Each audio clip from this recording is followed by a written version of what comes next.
¿Qué tal amigos? Bienvenidos a un nuevo programa de Tilo al Mundo. En el día de hoy tenemos un contenido muy especial que queremos compartir con ustedes. Es una nueva producción de nuestro ministerio acerca de Apocalipsis, basada en el libro que hemos escrito acerca de Apocalipsis, el juicio de Dios, pero en formato documental, así como las producciones habituales que teníamos en Tilo al Mundo acerca de diferentes temas.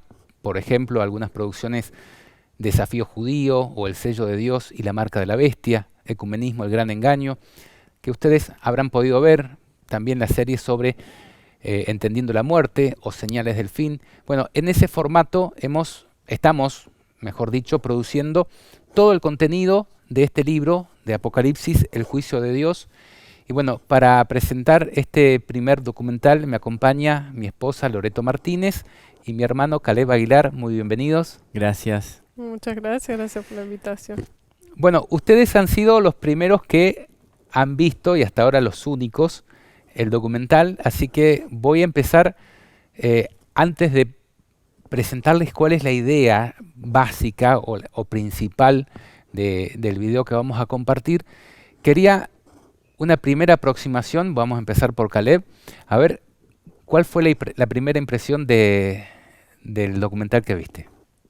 Y bueno, dice el dicho que una imagen vale más que 1000 palabras. Y el acompañar el contenido del capítulo 1 de Apocalipsis con la explicación de que le da luz de toda la Biblia, o sea, en el Los marco, recursos audiovisuales también. claro, más las imágenes. Y también otra cosa que me pareció muy acertada fue el hecho de poner subtítulos que van marcando, digamos, los distintos subtemas que tiene. Me pareció muy bueno, me pareció que es un trabajo realmente inmenso, has estado mucho tiempo ahí dedicando en manera única vos haciéndolo, cuando normalmente estos trabajos son hechos por un equipo de personas que interdisciplinario, uno se encarga de una cosa, otro de otra. Y bueno, ruego a Dios que pueda bendecir este trabajo para salvación de muchas personas y que nos pueda utilizar como iglesia, como comunidad, como personas que podemos, que pueda resonar la verdad de Dios que se transmite en este documental en nosotros, para que podamos compartirlo, para que podamos extender esa bendición a otras personas. Como dice la Biblia, en primer lugar, Apocalipsis es para la gente de la iglesia. Entonces, ¿por qué no compartirlo en la iglesia, en una sociedad de jóvenes o en alguna reunión coordinada para esto? ¿Por qué no en una escuela?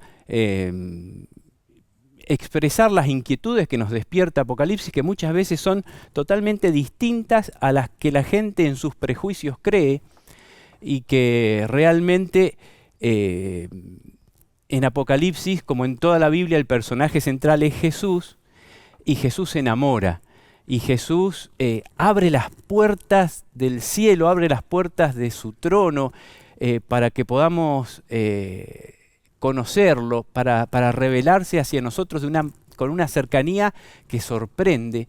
Y bueno, no podemos ignorar esto. O sea, todo lo que está revelado es para nosotros y para nuestros hijos y es útil. Sabemos que van a venir engaños donde el enemigo se va a hacer, o sea, después de muchos engaños en que va a ir increscente el tema, el enemigo se va a querer hacer pasar por Jesús. Y entonces es muy necesario que conozcamos todo lo que está revelado. Bien, gracias Caleb. A vos, Loreto, ¿qué fue lo que te llamó la atención de este documental? Creo que algo que dijo Caleb y que me parece importante es de que ayuda a romper la barrera que uno tiene de lo que es Apocalipsis. O sea, quizá las personas, tanto fuera de la iglesia como dentro de la iglesia, tienen una idea de que Apocalipsis son solamente cosas que van a suceder en el futuro, que nos da miedo, que mejor no las estudiemos o no las voy a poder entender. O que han pasado en un Sí, pasado remoto. claro. Y también me hace acordar, por ejemplo, a cuando tuvimos a nuestro tercer hijo que le regalamos a la doctora el libro, Apocalipsis, el juicio de Dios, que ella dijo, ay, justo ese es el libro que nunca leo. Ella es evangélica y dice Apocalipsis, el libro de la Biblia, porque siento que no lo voy a entender. Entonces creo que estos documentales ayudan a romper mucho eso, de ese miedo de agarrar la Biblia y estudiarla, porque creo que Dios, como dice Caleb también, de que nos dio la revelación para nosotros. O sea, quiere mostrarse, quiere presentarse como es Jesús, quiere presentarnos las cosas que van a suceder, y si está escrito es porque podemos entenderlo.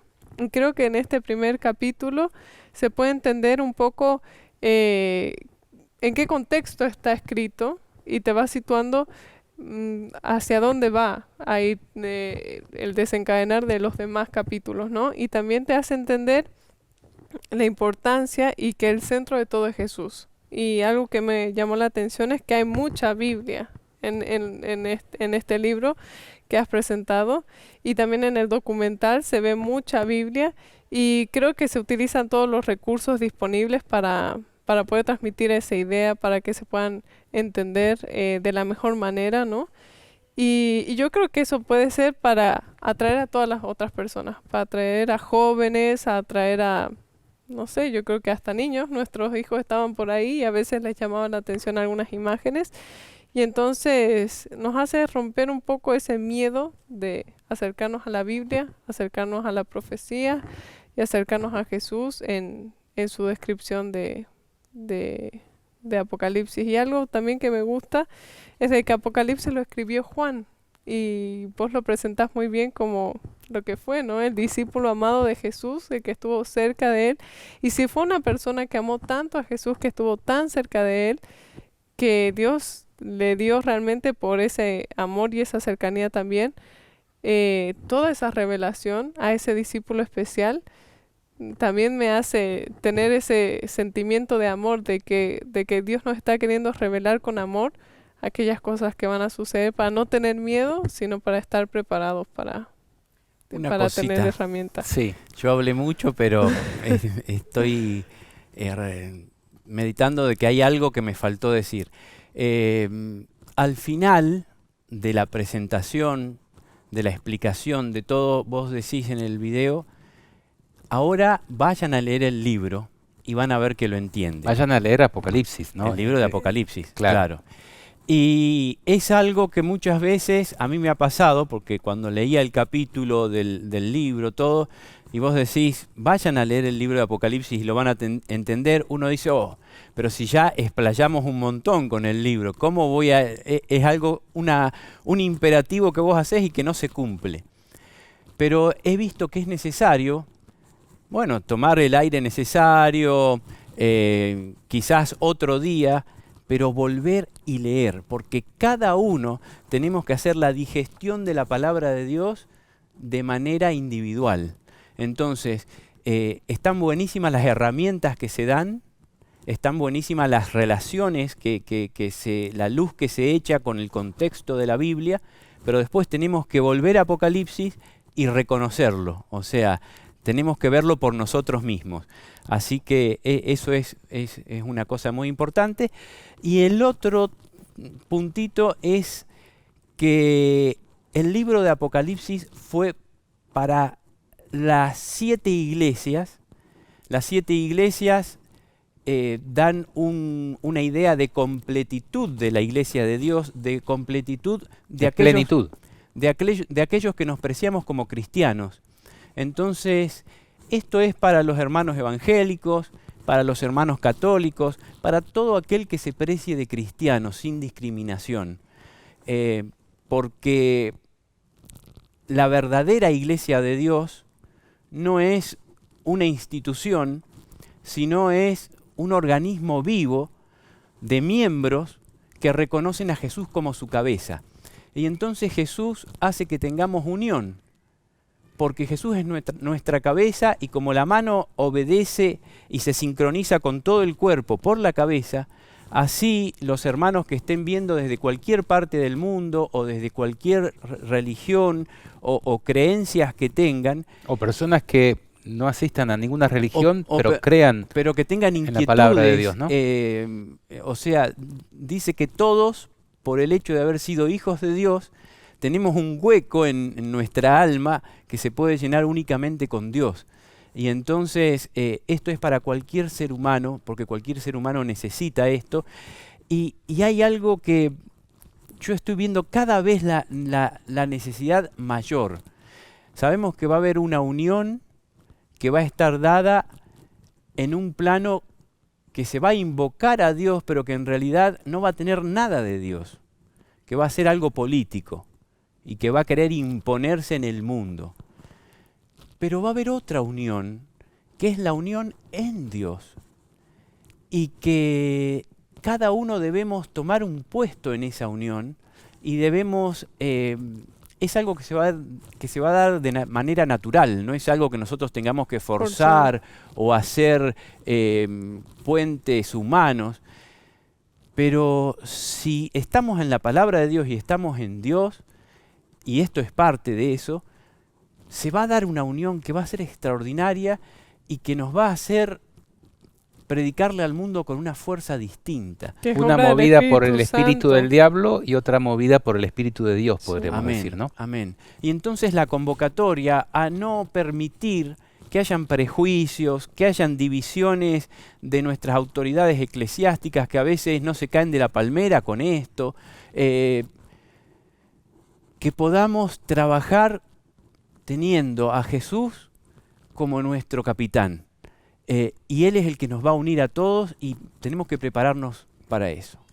Amén. Algo- Que sea sí. la Biblia, que sea la palabra de Dios, el elemento unificador, podríamos decir, que sea la Biblia la que arroje luz, la que arroje la interpretación correcta de sus propias profecías y que nosotros, en todo caso, podamos ser elementos que den una explicación que tenga que ser sometida a verificación, a prueba, a test, a testearlo, para ver si es lo que la Biblia está diciendo. Probarlo todo Y una vez retener que lo la bueno. Biblia habló, ya no somos nosotros, es la Biblia. En todo caso, nosotros podemos haber sido un instrumento de Dios para ayudar a relacionar ideas de la propia Biblia, para que una vez que estén en el aire sea la propia Biblia la que hable y nosotros quedemos a un costado. Sí, y algo que quería mencionar en cuanto a la primera observación de Caleb, que cuando uno lee el libro Apocalipsis, el juicio de Dios, es como que hay mucho detalle, es como cuando uno está leyendo y está haciendo un estudio personal sobre este primer versículo, entonces hay un detalle sobre específicamente algo en ese primer versículo y te vas como que a los detalles, ¿no?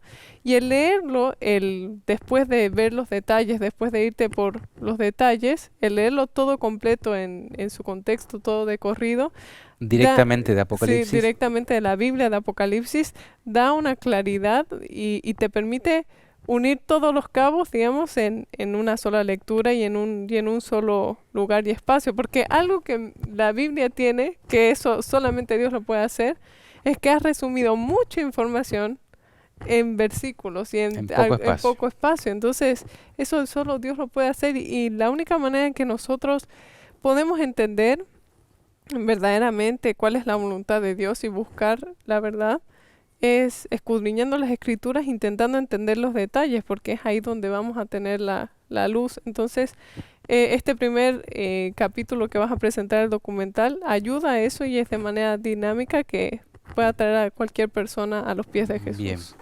Muchas gracias, vamos a seguir participando. Pero yo ahora quiero hacerles un poquito el bosquejo de la idea como escritor del libro y como productor de los documentales, que dicho sea de paso, los documentales se van a llamar Revelaciones del Apocalipsis. El libro se llama Apocalipsis, el juicio de Dios, pero los documentales en formato audiovisual se van a llamar Revelaciones del Apocalipsis.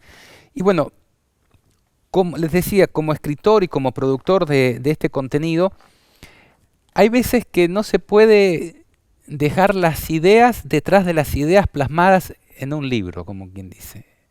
Entonces, cuando yo se lo presenté a mi familia, cuando yo se lo presenté a mis amigos, llevándole el libro para que lo puedan leer, les hice una presentación pues, de cuál es la idea que motiva el libro, cuál es la idea que motiva el escrito, que eso no necesariamente está plasmado. Y yo quisiera ahora, como quien dice, presentárselos a ustedes para que cuando lo lean, cuando vean el documental, puedan entender el porqué de cada argumentación, el porqué de cada extensión o resumen, o por qué me detengo, o cuál es la importancia de determinados asuntos. El punto es que yo casi en 40 años, todavía no los tengo, pero estamos por cumplirlos, nunca he escuchado una explicación de Apocalipsis, y menos de Apocalipsis 1, como la que ustedes están a punto de ver. Nunca. Nunca se me ha explicado, quizás algún detallito en cuanto a que Dios es el autor del libro, o que Dios es el que envía la revelación, eso sí lo tenemos muy en claro. Pero hay mucho que hace al contexto de todo el Apocalipsis que nunca lo hemos entendido como iglesia. No sé si algunas personas lo habrán entendido, pero nos hemos focalizado en determinados asuntos que están claramente revelados en la palabra de Dios, por ejemplo, la identificación de determinados poderes políticos y religiosos, y eso lo tenemos muy en claro. Pero el contexto en el cual se escribe el libro, o para el cual se escribe el libro, no lo hemos tenido claro. Y eso se explica básicamente en el capítulo 1 de Apocalipsis, que nosotros lo hemos titulado Introducción al Apocalipsis, lo que nos introduce al Apocalipsis. Y ahí se presenta los elementos de la comunicación que está haciendo Dios Padre a través de Jesucristo y a través de su ángel principal. Los elementos de la comunicación son el emisor, que en este caso está claramente revelado en el libro de Apocalipsis desde su versículo 1, que es el mismo Dios. El receptor, que es cualquiera que lee o cualquiera que escuche y que guarde las cosas en ella escritas. Y después que se de aclara... hecho son llamados bienaventurados, ¿no? Claro. Todos los que leen y escuchan y todos los que tienen oídos, ¿no? Después se aclara que el libro es para que se envíe a las 7 iglesias, y decíamos que las 7 iglesias hablan de la plenitud de la iglesia. Entonces, básicamente, el receptor del libro debería ser la iglesia. Es un mensaje de Dios a la iglesia. Y es como cuando llueve en la montaña y derrama para abajo, desde los líderes de la iglesia hacia todos los miembros. Claro, desde cualquiera que lee, aunque también se le habla al ángel, al principal, al mensajero. Ahora, en un mensaje, en una comunicación, podríamos decir, hay más que un emisor y un receptor. ¿Qué hay en el medio? Bueno, si ustedes recuerdan de cuando ustedes estudiaron, cuando asistieron al colegio, van a recordar de que hay un mensaje. Pero ese mensaje no está aislado. Un lenguaje. Ese mensaje tiene que ser escrito o transmitido en un código, que puede ser un lenguaje, un idioma, puede ser símbolos, pueden ser, por ejemplo, luces que se prenden y se apagan, pueden transmitir un mensaje, el código Morse, por ejemplo, o como se mandaban los telegramas. Se tiene que codificar un mensaje. Y eso está claramente revelado en el Apocalipsis, que el código son símbolos proféticos. Son visiones que recibe el profeta que contienen símbolos proféticos. Y el mensaje está codificado a través de símbolos que nosotros tenemos que decodificar. El receptor tiene que ser capaz de decodificar el mensaje que ha sido codificado para poderlo entender. Sin inventar nada, porque en el mismo Apocalipsis y a la luz de toda la Biblia se interpretan esos códigos de manera precisa. Bien, hablemos del código Morse, por ejemplo. ¿Qué pasa si yo no entiendo el código Morse? ¿Lo voy a poder interpretar los mensajes que me están siendo enviados? No, yo tengo que tener la facultad de discernir el código. Y eso es algo que en este libro tratamos de ayudar, ¿no? De decir, mira, por ejemplo, las muchas aguas, que es un símbolo, acá dice que son pueblos, multitudes, naciones y lenguas. Entonces nosotros ya hacemos la relación. Los dos toques seguidos es la letra A, por decir, no sé, qué sé yo. Sí, sí, sí, sí. Entonces, los códigos tienen que ser decodificados. Y eso la propia Biblia da esa información para poderla decodificar. Además del código, hay un canal, un medio por el cual se transmite el mensaje. Ese medio, en este caso, es el apóstol Juan. Es el lenguaje espiritista, que lejos esté de mí, sería el medium entre Dios y el hombre. Y su escritura, el elemento utilizado para transmitirlo. Escribe en un libro lo que ves y envíalo a las 7 iglesias. El medio es un libro escrito, un papiro, podríamos decir, una información escrita que Dios ha transmitido a través de ese medio que es el apóstol. Ahora, hay más que tenemos que conocer para poder interpretar adecuadamente el mensaje, para que la vinculación entre el emisor y el receptor sea plena y sea entendido el mensaje y se escape el ruido, digamos, que no haya ruido, que no hayan cosas que nos distraigan. Y es el contexto del mensaje.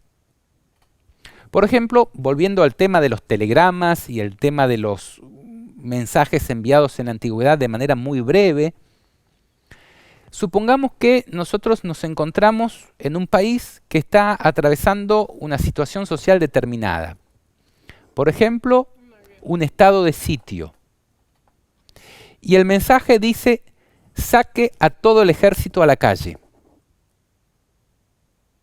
O saque a todo el ejército, como eran bien resumidos los mensajes anteriormente. Tenemos que entender cuál es el contexto de ese mensaje para poder entender qué quiere decir. Entonces, bueno, el contexto es una situación donde tenemos grupos paramilitares que están provocando caos en la ciudad y el presidente está enviando una orden de que se saque a todo el ejército para contener la situación. Bueno, ahí tenemos el contexto. Otra situación. Hay un papá que se está por morir y tiene su esposa embarazada. Y quiere dejarle una carta escrita a ese niño. Y dice, yo le voy a hablar no a un bebé, yo le voy a hablar a mi hijo cuando cumpla 18 años, cuando se vaya a emancipar. Entonces, en su situación, empieza a escribir una carta. Hijo, no te puedo yo ver, pero bla, bla, bla, bla, bla. A mí me gustaría que hagas esto, que hagas aquello. ¿Qué pasa si la lee alguien que no entiende el contexto de la situación familiar? Quizás se va a quedar afuera o va a malinterpretar algo. Es una carta, claro, que no se sabe en qué momento fue escrita, ni para qué, ni para cuándo. Una carta de un padre a un hijo en una situación que no sabemos cuál. Pero si tenemos la información acerca del contexto, vamos a decir, son los deseos de un padre para cuando un hijo va a atravesar la situación o la etapa de la vida de las grandes decisiones. Ya tenemos el contexto, vamos a poder entender el mensaje. Apocalipsis está escrito en un contexto y que nosotros no hemos tenido en cuenta en la generalidad de los casos cuál es el contexto en el que está escrito, aunque está revelado en la introducción al Apocalipsis. Claramente está revelado. Y hay un punto que es fundamental, aunque todo el capítulo, y ustedes lo van a ver, lo va a detallar y lo va a fundamentar este contexto y le va a aportar detalles. Pero, por ejemplo, en la carta esta para el niño a los 18 años, Apocalipsis es una carta de Cristo a su iglesia para el momento en el que tiene que atravesar su juicio. No se encuentra en las condiciones que necesita para poder atravesar victoriosa este juicio y necesita una carta, una palabra de Dios para atravesar ese momento. Ese es el contexto en el que se da Apocalipsis. Obviamente que podemos encontrar aplicaciones, por ejemplo, la carta de un padre a un hijo y los deseos que pueden aplicarse a un montón de hijos en un montón de situaciones. Pero el contexto específico es una carta de Dios a través de Jesucristo y su ángel principal a la iglesia en el contexto del día de Dios. El momento en el que Dios va a ejecutar sus juicios primero sobre su iglesia, después sobre el mundo. Pero primero el juicio comienza por la casa de Dios. Entonces, para que esa iglesia pueda atravesar ese juicio, Cristo le escribe. Y le escribe no una carta, sino 7 cartas a la plenitud de la iglesia. Y después le cuenta lo que va a suceder y cómo va a suceder y cómo tiene que prepararse, las diferentes cosas que van a hace un acontecer. diagnóstico de ese, digamos, de ese panorama, de las distintas cosas que envuelven a la iglesia para que la iglesia se prepare. Ahora, si nosotros no entendemos ese contexto, no vamos a entender nada del libro. Vamos a agarrar un versículo y lo vamos a tirar antes de Cristo. Otro versículo lo vamos a poner antes de la creación, quizás. La mitad de ese mismo versículo vamos a decir, no, pero esta parte se aplica al futuro, al fin del mundo. El versículo siguiente lo vamos a llevar a la época del oscurantismo. Así vamos a estar. Porque no podemos entender el contexto en el que está escrita esa revelación. Y eso también hace que mucha gente le tenga miedo, porque dice ahí, No ¿y entiende. cómo voy a saber en qué momento se trata del futuro y en qué momento trata el pasado? Entonces, como que tiene la idea de que solamente unas personas específicas pueden entenderlo. Y Dios lo está revelando a todo el que tiene oído, todas las personas que quieran y tengan el deseo de entenderlo. Entonces, si uno lo entiende de una manera ordenada, Y como cuando está empezamos a escrito, entender estos contextos, sí, vas a decir, ahora entiendo esto. sí, Ahora entiendo por qué aquello. Voy, por ejemplo, a un versículo. Capítulo 1, versículo 9 y versículo 10. Acá se nos explica el contexto del mensaje. Yo, Juan, vuestro hermano y copartícipe vuestro en la tribulación, en el reino y en la paciencia de Jesucristo, estaba en la isla de Patmos por causa de la palabra de Dios y el testimonio de Jesucristo. Volvemos al caso del padre enfermo. Hijo, yo acá estoy en una cama del hospital por morirme de cáncer, por decirlo, ¿no? Ese es el contexto situacional del momento en el que se está escribiendo el Apocalipsis.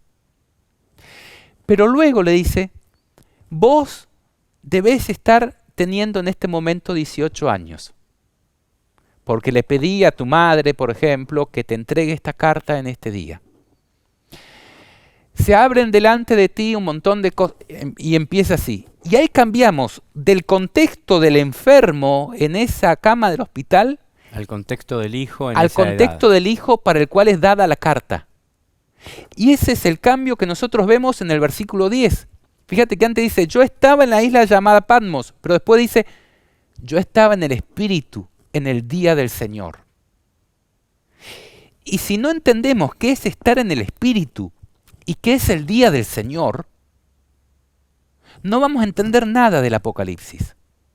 Y ese es un punto fundamental sobre el cual se construye todo el Apocalipsis, sobre el cual está esta interpretación que yo he efectuado, que se llama Apocalipsis del juicio de Dios. Estar en el Espíritu, en el contexto de Apocalipsis, es estar en visiones. Y el día del Señor, además de ser el sábado, Es el día del juicio de Dios. es el día en el que Dios toma las riendas de la situación. Es en el día que Él actúa. Hay un montón de expresiones que encontramos en la Biblia que hablan acerca de ese día y ustedes las van a encontrar a continuación. Y ahí, esos son algunos ejemplos. Está llena la Biblia de referencias a ese día del Señor, al día en que Dios actúe, al día en que Él efectúe sus juicios sobre la humanidad. empezando por su iglesia. Y en este contexto del día del Señor, el contexto del joven de 18 años, se entienden mejor las frases que se dan en esa carta. Por ejemplo, en este contexto del día del Señor, el tiempo está cerca. He aquí que vienen las nubes y todo ojo le verá, que muy pronto sucederá, y hay un montón de expresiones que nos sitúan en un contexto de inminencia, que no se entienden plenamente desde el lenguaje o desde la perspectiva humana en el tiempo de Juan, en la isla llamada Patmos. En esa isla llamada Patmos no se encontraba Juan en el día del Señor. Y el tiempo de la venida de Cristo, aquí que vienen las nubes y todo ojo le verá, no se encontraba humanamente cerca. Claro, desde la perspectiva de Dios estaba a 2 días, podríamos decir, porque un día es como 1000 años. Pero desde la perspectiva humana todavía faltaban 2000 años. Ahora, en el contexto del día del Señor, Dios te está diciendo, hijo, ya falta poquito, es inminente. Dios Fuerzas. quiere que nos pongamos en situación, como un piloto de avión, antes de manejar un avión lleno de pasajeros, tiene que manejar un simulador, tiene que ponerse en situación. Bueno, Dios quiere que nos pongamos en la situación que vamos a tener, que vamos a estar delante de Él, que vamos a tener un juicio sobre cada acto, cómo va a ser, y bueno, necesitamos entrar en esa situación. Bien, entonces, básicamente, yo les recomiendo que ustedes vean Apocalipsis como eso que les he dicho, una carta de un Dios amoroso a su iglesia, en el momento en que tiene que atravesar sus juicios, que son terribles. ¡Ay del día del Señor!, dice la Biblia, ¿no? Sí, siempre está con Y una en ese- connotación de llamado. Sí, de en ese aullar. contexto, la iglesia, hoy nosotros necesitamos escuchar esa carta de Dios, que fue dada hace 2000 años, porque Dios anuncia el fin desde el principio, pero que es para nosotros hoy, completita. Todo el libro de Apocalipsis tiene importancia y relevancia para nosotros hoy, desde las cartas a la iglesia, que es justamente por donde empieza, es una carta dirigida al corazón de la iglesia, hasta las trompetas, las copas o lo que sea del Apocalipsis, como detalles específicos de lo que va a suceder.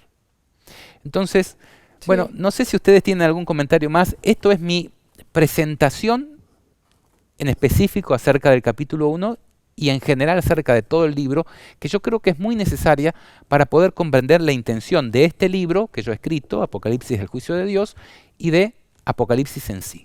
Sí, yo creo que comentando esto, también me parece que es muy importante en la situación actual en la que estamos, el mundo entero. O sea, yo creo que estamos atravesando crisis muy grandes, hay diferentes guerras en diferentes secciones, hay crisis de dinero en muchos países y hay muchas cosas que están sucediendo. Y eso nos tiene que ser como un llamado de atención a decir dónde están puestos nuestros ojos, qué cosas estamos viendo. Y eso nos hace también ver y decir, bueno, ¿qué es lo que Dios quiere que yo sepa para este tiempo, para poder enfrentarlo con seguridad? Y yo creo que para el contexto en el que estamos, es muy importante que tomemos en cuenta toda esta información que se va a compartir a través de este documental. Y me gustaría compartir un versículo que creo que también es como la esperanza que hay dentro del Apocalipsis, de que van a suceder cosas, pero va a ser con un fin específico de salvación para cada una de las personas, porque a veces cuando estamos en contextos tranquilos es como que no tomamos decisiones. Si hay algo que se destaca en Apocalipsis, es que Jesús está y estará todos los días con su pueblo hasta en Hasta el el fin del mismísimo fin del mundo. Así es. Y quería leer Juan 14 desde el versículo 1 y justamente Juan es el que escribió, fue el que Dios utilizó para que pueda escribir este libro Apocalipsis y me parece muy hermoso toda la descripción que haces de él como el transmisor, digamos, y dice, no se turbe vuestro corazón, creéis en Dios, creed también en mí. En la casa de mi Padre muchas moradas hay. Si así no fuera, yo os lo hubiera dicho. Voy pues a preparar lugar para vosotros. Y si me voy y os preparo lugar, vendré otra vez y os tomaré a mí mismo, para que donde yo esté, vosotros también estéis. Y esto yo creo que es la mayor esperanza que presenta Apocalipsis, y también creo que es un llamado de no se turbe, o sea, su corazón. Van a pasar por situaciones difíciles, pero estoy preparando un lugar para ustedes. Esos versículos y los que siguen son realmente, tienen un poder enorme, y mucho más si los leemos bien, poniéndonos en la escena que Jesús estaba viviendo. O sea, Jesús iba a la cruz. Entonces veía que sus discípulos, que se habían apoyado en él de manera prácticamente física, se iban a quedar sin él de manera física, pero él iba a seguir estando y él iba a seguir siendo el mismo. Por otro lado, corrían peligro, sí se turbaban y corrían otro peligro más, que era que no lo vieran como Dios, que lo vieran como un hombre paternal, un maestro. Y entonces ahí él les llama la atención, si seguimos leyendo, a que él es Dios. Y entonces le dice, bueno, hay cuestiones básicas que ustedes saben, ¿no? Y no las sabían, pero él les habla de esa manera como para que los discípulos caigan de la palmera y le digan, no, Señor, no las sabemos, y entonces podérselas explicar. Porque si él se las decía así, de manera plana, Claro, si no le daba la necesidad, les iba a entrar por un lado y se les iban a salir por el otro. Entonces Jesús les llama, y es tan hermoso entender ese detrás de escena, por qué Jesús les Creo habla de que esa manera. tocaste un versículo que está en el próximo tema de Caleb. No está en mi próximo tema, pero realmente es extraordinario. Lo hemos estado viendo este viernes pasado con un chico que no tiene mucho conocimiento, y al explicárselo, uno tiene tanto gozo, sale tanto de esos versículos. sí. Como sale Tomás, sale Felipe, el Señor, no sabemos a dónde va, mucho menos vamos a saber el camino. Jesús dice, saben a dónde voy, saben el camino. Y después, Señor, muéstranos al Padre y nos basta. Y Jesús les dice, ¿me habéis visto a mí? Han visto al Padre. Yo soy en el Padre y el Padre en mí. Bueno, ahí Jesús se revela como Dios ante ellos, porque ellos no eran plenamente conscientes de lo que era Jesús. Hay un factor que Jesús fue muy consciente de ello y lo dijo, de que nadie es profeta en su tierra. Pero bueno, creo que hasta aquí tenemos que ir con la introducción, ya nos estamos yendo de tema. Los dejamos entonces con la producción que hemos titulado Revelaciones del Apocalipsis. En este caso, el primer capítulo, que es la introducción al Apocalipsis. Van a ir saliendo los siguientes capítulos, les rogamos que tengan paciencia. No hay mucho recurso humano para producirlo, hasta el momento soy solo yo y tengo que hacer muchas tareas. Pero si Dios quiere, con el transcurrir del tiempo van a ir apareciendo los siguientes capítulos, y si se quieren adelantar, bueno, pueden ir a leer este libro, está en diloalmundo.org, lo pueden descargar gratuitamente en sus dispositivos o adquirirlo en Amazon. También estamos trabajando en la impresión, pero la distribución del libro no es tan sencilla. Así que bueno, los dejamos con el primer capítulo, Revelaciones del Apocalipsis. Esperemos que les guste y nos encontramos en un próximo programa. Cuando las personas escuchan hablar sobre Apocalipsis, generalmente piensan en sucesos catastróficos y desean que no se cumpla, que sea un mito antiguo o una historia de terror que nunca ocurrirá. Sin embargo, desde su mismo comienzo, el último libro de la Biblia nos dice que es la revelación de Jesucristo que Dios le dio para manifestar a sus siervos las cosas que deben suceder pronto. Revelar significa quitar el velo, es decir, hacer visible y entendible algo que estaba oculto. Ahora, Apocalipsis no es cualquier revelación.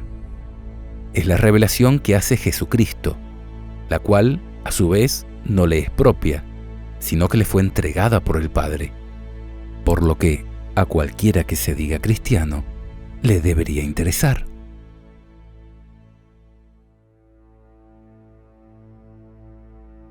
Autor.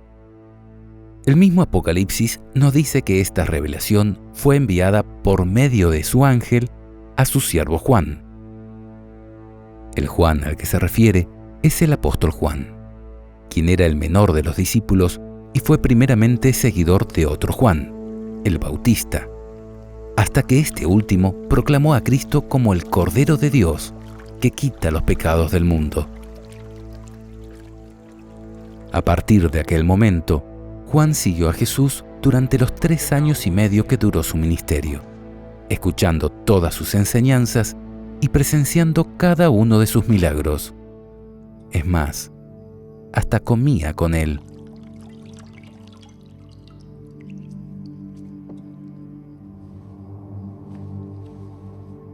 Junto con Santiago y Pedro, fue uno de los discípulos que Cristo escogió para que lo acompañaran en sus momentos más álgidos, como los que vivió en el Monte de la Transfiguración y en el Getsemaní. Sin embargo, este apóstol, de entre todos, fue el único que se mantuvo firme, contemplando de cerca a su maestro, mientras era enjuiciado por el Sanedrín, algo así como la curia judía de aquel momento, y condenado a muerte por los gobernantes romanos.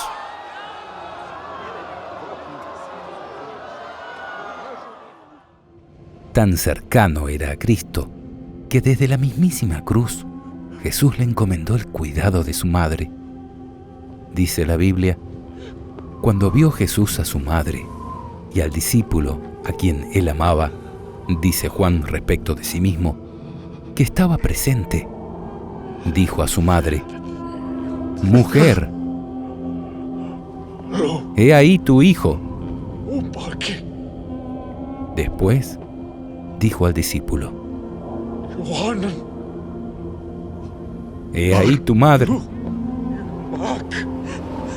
Y desde aquella hora, el discípulo la recibió en su casa.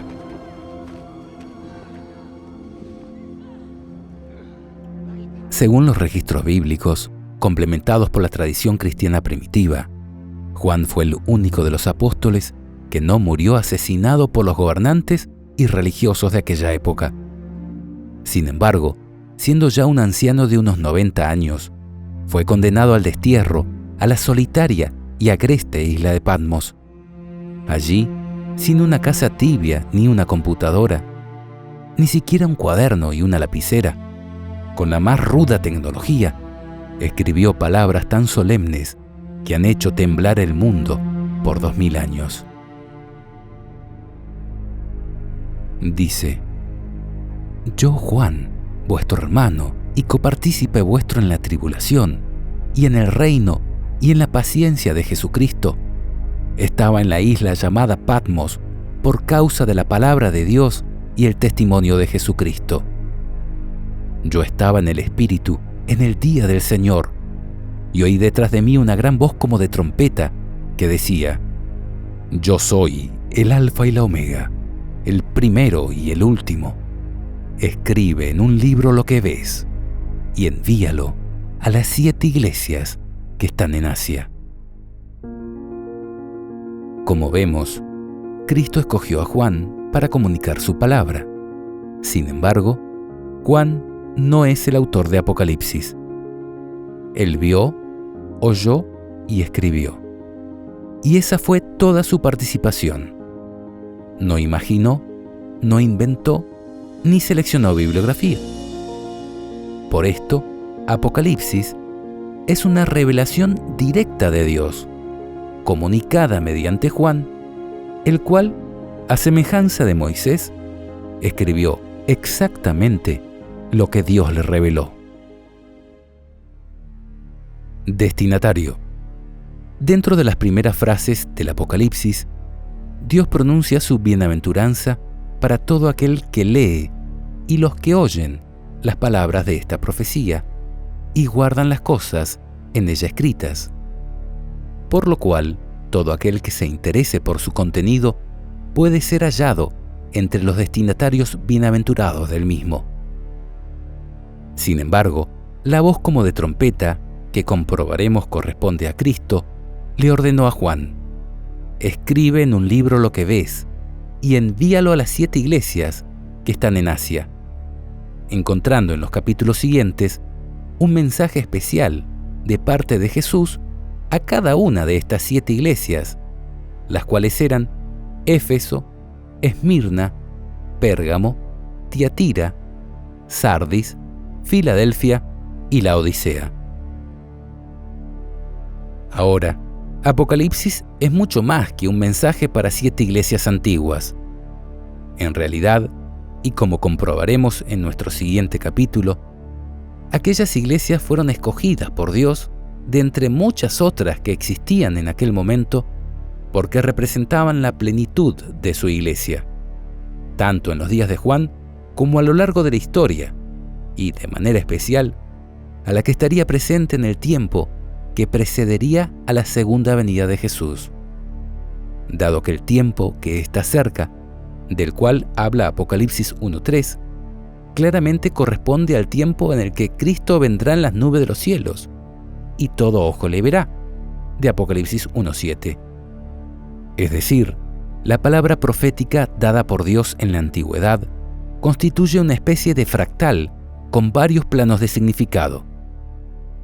Uno aplicable al tiempo en el que fue dada la profecía, otro que es útil a lo largo de la historia, y un tercer cumplimiento especialmente importante para nosotros en el fin de los tiempos, es decir, en el tiempo en el cual la segunda venida de Jesús está realmente cerca,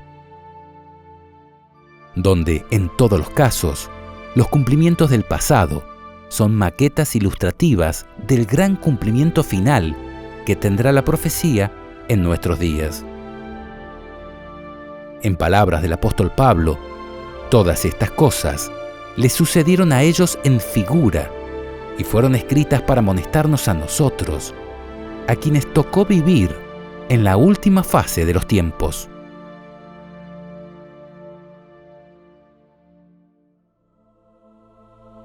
El saludo de Dios. Dentro del mensaje introductorio, Juan transmite un saludo de parte de Dios hacia su iglesia, nombrando 3 entidades. Dice: Juan, a las 7 iglesias que están en Asia, gracia y paz a vosotros, del que es, y que era, y que ha de venir, y de los 7 espíritus que están delante de su trono, y de Jesucristo, el testigo fiel. Como vemos, aunque Apocalipsis es la revelación de Jesucristo, Él no es la única entidad divina que participa en esta comunicación. Como hemos leído desde Apocalipsis 1:1, Dios Padre es el originador primario, y a Él se lo describe como el que es, y que era, y que ha de venir. Es en alusión a que existe por sí mismo, sin origen ni dependencia en ningún otro ser. Era porque ha existido desde la eternidad, y ha de venir porque existirá por la eternidad. Ahora, además de Jesucristo y el Padre, encontramos una tercera entidad divina que también envía saludos a la iglesia, identificada como los 7 espíritus que están delante de su trono. ¿De quién se trata? La palabra de Dios utiliza el número 7 como símbolo de plenitud. Por esto, la expresión 7 espíritus no hace referencia a 7 espíritus diferentes, sino más bien a la plenitud del espíritu.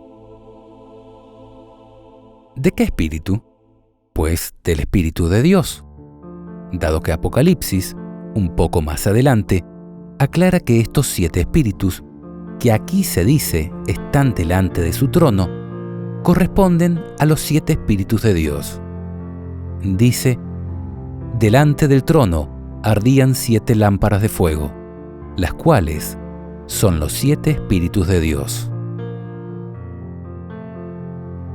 Como podemos ver, los 7 espíritus de Dios también son representados como 7 lámparas de fuego, en alusión a la plenitud de luz que posee el Espíritu Santo, lo cual nos instruye acerca de su divinidad, dado que el mismo apóstol Juan afirmó: Dios es luz. Por otra parte, Apocalipsis también representa a estos 7 espíritus como 7 cuernos y 7 ojos que el Cordero tiene, afirmando además que serían enviados por toda la tierra. Dice: Y miré y vi que en medio del trono y de los 4 seres vivientes, y en medio de los ancianos, estaba en pie un cordero como inmolado, que tenía 7 cuernos y 7 ojos, los cuales son los 7 espíritus de Dios, enviados por toda la tierra. Que el Espíritu Santo sea simbolizado por 7 cuernos y 7 ojos implica que posee la plenitud del poder y del conocimiento, es decir, omnipotencia y omnisciencia, dado que los cuernos y los ojos, en la Biblia, son emblemas de poder y conocimiento.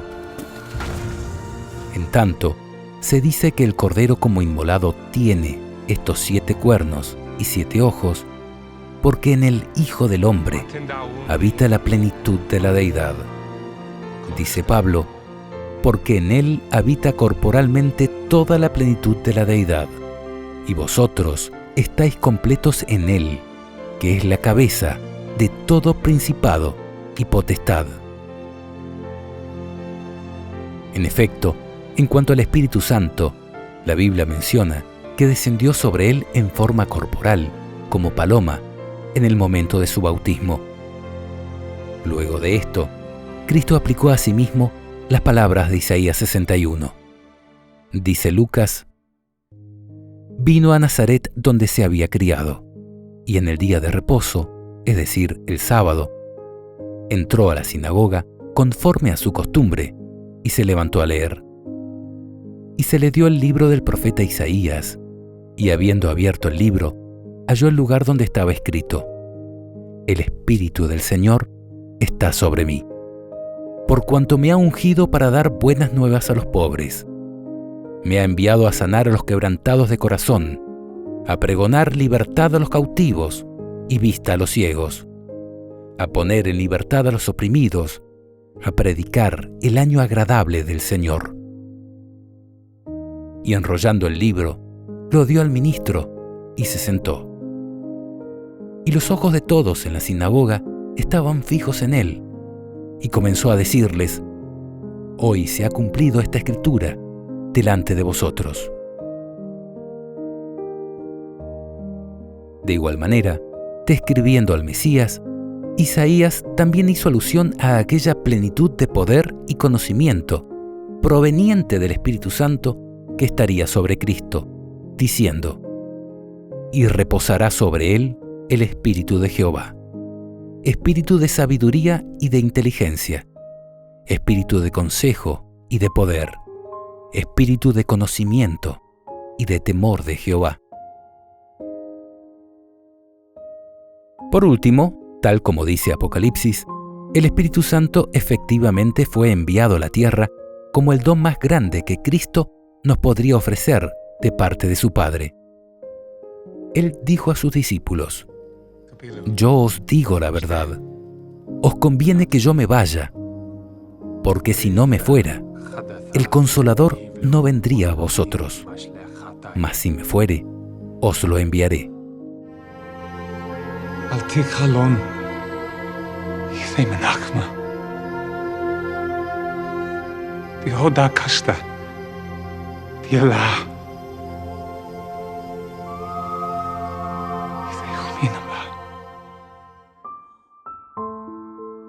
Cuando venga el Espíritu de verdad, Él os guiará a toda la verdad, porque no hablará de su propia cuenta, sino que hablará todo lo que oyere, y os hará saber las cosas que habrán de venir.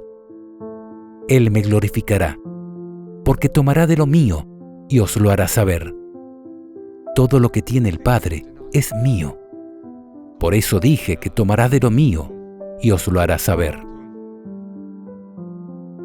La escritora Elena de White explica: Al describir a sus discípulos la obra y el cargo del Espíritu Santo, Jesús trató de inspirarles el gozo y la esperanza que alentaba su propio corazón.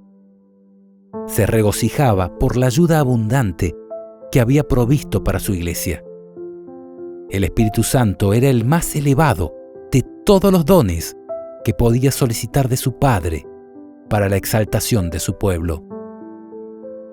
El Espíritu iba a ser dado como agente regenerador, y sin esto, el sacrificio de Cristo habría sido inútil.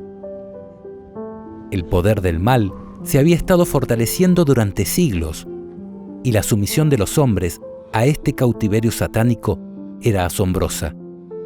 El pecado podía ser resistido y vencido únicamente por la poderosa intervención de la tercera persona de la divinidad, que iba a venir no con energía modificada, sino en la plenitud del poder divino. El Espíritu es el que hace eficaz lo que ha sido realizado por el Redentor del mundo. Por el Espíritu es purificado el corazón. Por el Espíritu llega a ser el creyente partícipe de la naturaleza divina. Cristo ha dado su Espíritu como poder divino para vencer todas las tendencias hacia el mal, hereditarias y cultivadas, y para grabar su propio carácter en su iglesia. Acerca del Espíritu, dijo Jesús: Él me glorificará. El Salvador vino para glorificar al Padre, demostrando su amor. Así el Espíritu iba a glorificar a Cristo, revelando su gracia al mundo. La misma imagen de Dios se ha de reproducir en la humanidad. El honor de Dios, el honor de Cristo, están comprometidos en la perfección de carácter de su pueblo. El deseado de todas las gentes, página 625. El Padre dio a su Hijo su Espíritu sin medida, y nosotros también podemos participar de su plenitud. Jesús dijo: Pues si vosotros, siendo malos, sabéis dar buenas dádivas a vuestros hijos, ¿cuánto más vuestro Padre Celestial dará el Espíritu Santo a los que se lo pidan?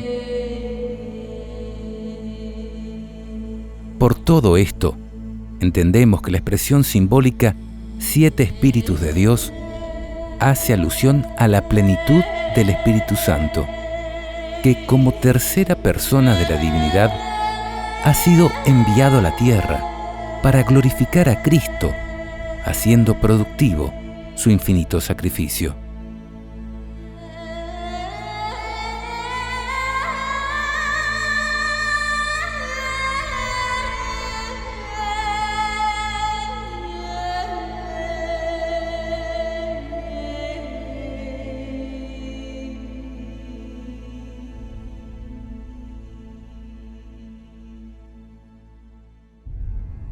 El día del Señor. El apóstol Juan afirma que él estaba en el Espíritu en el día del Señor al momento de recibir el Apocalipsis. Por lo que nos preguntamos, ¿cuál es el día del Señor? ¿Y qué significa estar en el Espíritu en dicho día? Según la Biblia, el sábado es el día del Señor, dado que es el día que Él bendijo y santificó desde la misma creación. En este, el séptimo día de la semana, Juan recibió el Apocalipsis. Sin embargo, la expresión «yo estaba en el Espíritu en el día del Señor» implica más que esto. ¿Qué quiero decir? Que no debemos conformarnos con una sola interpretación de las cosas. Este libro fue prácticamente dictado por Dios, por lo que debemos esperar encontrar en él abundante información en múltiples dimensiones, razón por la cual debemos expandir nuestra mente a la hora de analizarlo, a fin de poder apreciar la mayor cantidad de información posible, en vez de encerrarnos en interpretaciones estrechas y limitadas. El sábado del séptimo día de la semana es el día del Señor, sí, pero también existe otro significado bíblico específico para día del Señor, en un claro contexto apocalíptico, y es el que refiere al tiempo profético en el cual Dios ejecutará su juicio sobre la tierra. Dice la Biblia: porque cerca está el día de Jehová, día de nublado, día de castigo a las naciones será. Porque día de Jehová de los ejércitos vendrá sobre todo soberbio y altivo, sobre todo enaltecido, y será abatido. Aullad, porque cerca está el día de Jehová, vendrá como asolamiento del Todopoderoso. Calla en la presencia de Jehová el Señor, porque el día de Jehová está cercano, porque Jehová ha preparado sacrificio y ha dispuesto a sus convidados. Ah, cuán grande es aquel día, tanto que no hay otro semejante a él.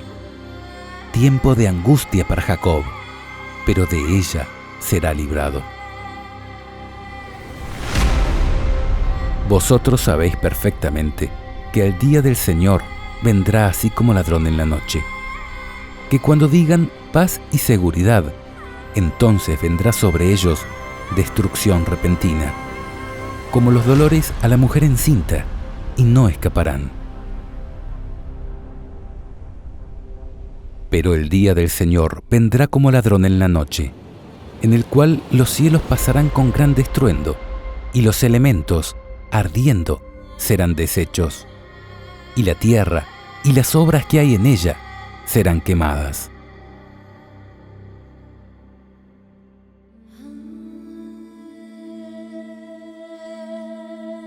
Este particular día del Señor era simbolizado dentro de las santas convocaciones del santuario hebreo por el día de expiación, el cual se celebraba a los 10 días del séptimo mes del calendario hebreo, día que también era considerado un estricto sábado por orden de Dios, independientemente del día de la semana en que cayera.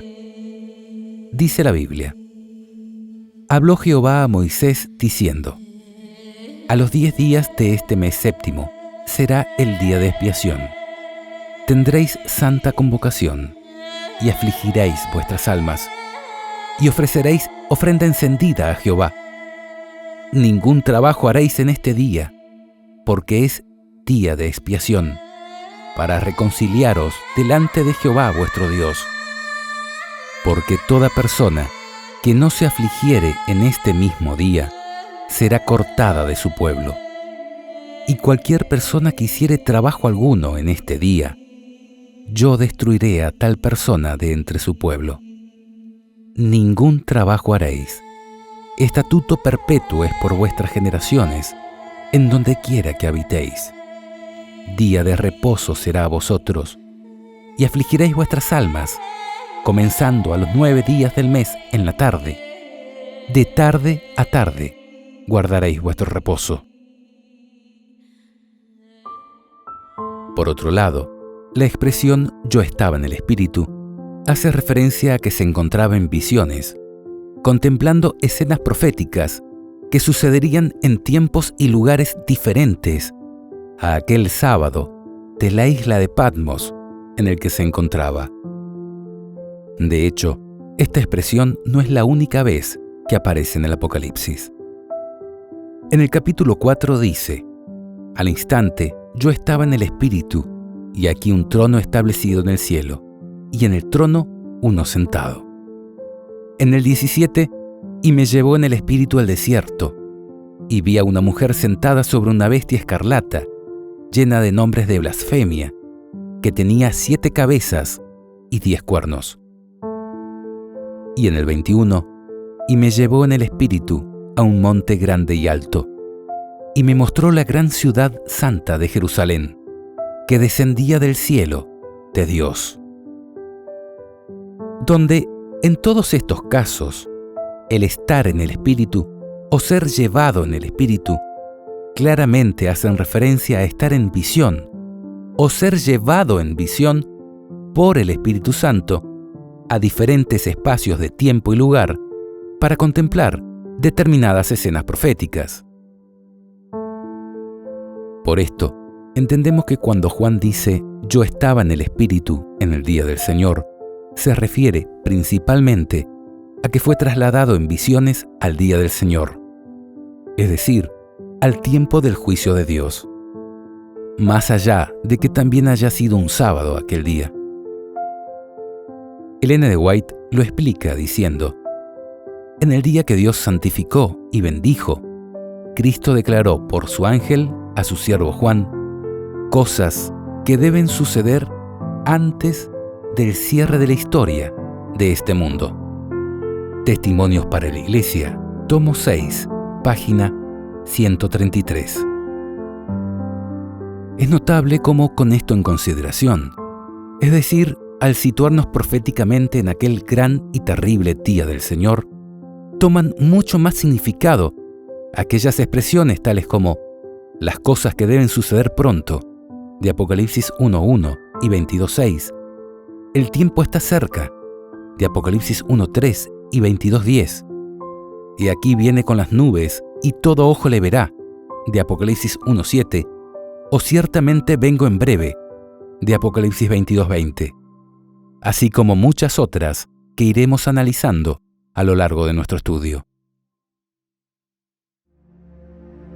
La revelación de Jesucristo.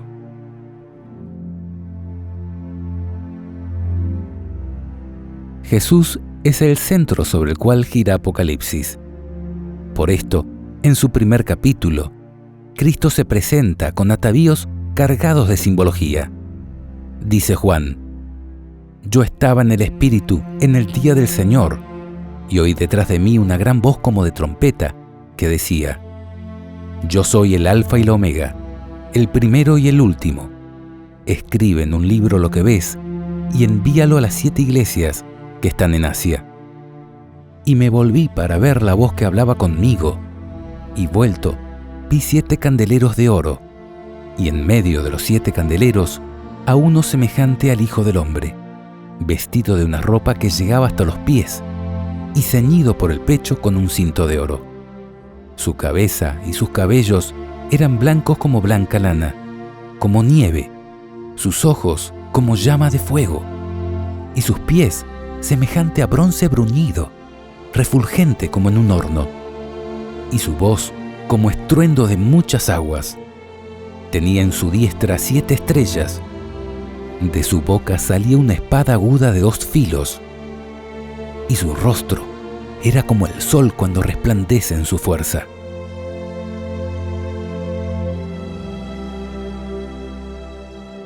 Juan, unos 70 años antes, había compartido más de 3 años la vida con Jesús. Él era su gran maestro, y como hemos visto, lo siguió desde el Jordán hasta la cruz, y desde allí al monte de la Ascensión. Sin embargo, ahora no puede soportar su gloria, y dice: «Cuando le vi, caí como muerto a sus pies. Y él puso su diestra sobre mí, diciéndome: No temas, yo soy el primero y el último, el que vivo y estuve muerto, mas he aquí que vivo por los siglos de los siglos. Amén. Y tengo las llaves de la muerte y del Hades». Sin lugar a dudas, este magnífico ser es Cristo Jesús, dado que Él es el único que no solo ha estado muerto y vivió, sino que vive por los siglos de los siglos y tiene las llaves de la muerte y del Hades.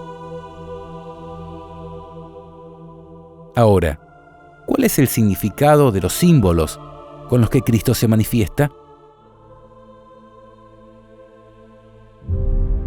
Voz como de trompeta. El Salmo 29 describe la voz de Dios como majestuosa y terrible. Sin embargo, entendemos que la expresión como de trompeta no tiene que ver únicamente con una voz potente. Las trompetas en la Biblia simbolizan anuncios, por lo que una voz como de trompeta es una voz que trae anuncios. Justamente en relación al día del Señor, entendiendo este como el periodo profético en el que Dios entra en juicio con su pueblo, dentro de las fiestas solemnes de Jehová había un día en el que sonaban trompetas para anunciar que dicho juicio se aproximaba. Dice la Biblia: y habló Jehová a Moisés diciendo: habla a los hijos de Israel y diles: en el mes séptimo, al primero del mes, esto es 10 días antes del día de expiación, tendréis día de reposo, una conmemoración al son de trompetas y una santa convocación. Ningún trabajo de siervos haréis, y ofreceréis ofrenda encendida a Jehová. Además de esta fiesta anual de trompetas, en el año del jubileo también sonaban trompetas en el mismo día de expiación. Dice la Biblia: y contarás 7 semanas de años, 7 veces 7 años, de modo que los días de las 7 semanas de años vendrán a ser 49 años. Entonces harás tocar fuertemente la trompeta en el mes séptimo, a los 10 días del mes. El día de la expiación haréis tocar la trompeta por toda vuestra tierra. Y santificaréis el año 50, y pregonaréis libertad en la tierra a todos sus moradores. Ese año os será de jubileo, y volveréis cada uno a vuestra posesión, y cada cual volverá a su familia. Por esto, entendemos que la voz como de trompeta de Jesús no solamente anuncia el día del juicio, sino también el día del perdón y liberación del pueblo de Dios.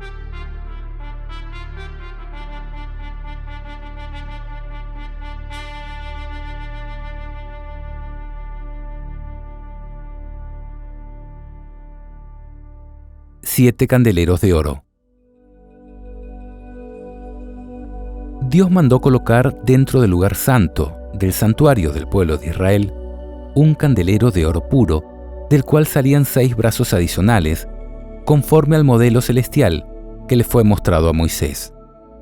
Dice Éxodo 25, 31 al 40: harás además un candelero de oro puro, y saldrán 6 brazos de sus lados, 3 brazos del candelero a un lado, y 3 brazos al otro lado. Y le harás 7 lamparillas, las cuales encenderás para que alumbren hacia adelante. Mira y hazlos conforme al modelo que te ha sido mostrado en el monte.